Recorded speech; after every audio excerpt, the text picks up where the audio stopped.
Welcome back to my channel. আজ আমি veg chicken soup বানাবো। তো অনেক দিন ধরে আমার মেয়ে আমার কাছে স্যুপ খেতে চাইছিল। তো ঘরে থাকা সামান্য কয়েকটা উপকরণ দিয়ে আমি আজকে এই স্যুপটা বানিয়ে ফেলি।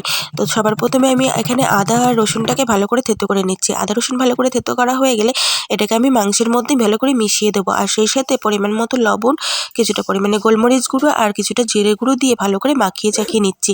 তো ভালো করে মাখানো হয়ে গেলে আমি অন্য একটা পাত্রের মধ্যে 1 চামচ মতো সাদা তেল দিয়ে মাখানো চিকেনটাকে দিয়ে দিচ্ছি। দিয়ে ভালো করে নাড়াচাড়া করে নিচ্ছি। আর সেই সাথে আমি এর মধ্যে দিয়ে দেবো খোসা শুদ্ধ মসুরির ডাল। তাই ভালো করে ধুয়ে নিচ্ছি।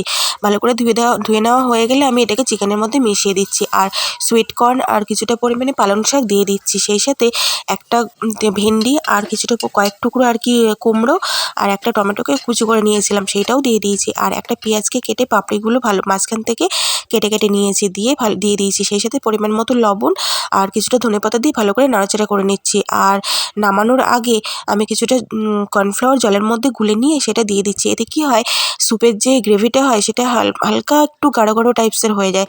তো আমার এখানে স্যুপটা রেডি হয়ে গেছে। সার্ভিং বলে সার্ভ করে নিয়ে আমার মেয়েকে দিয়ে দিচ্ছি। আমার মেয়ে দেখে কি রেসপন্স দেয়।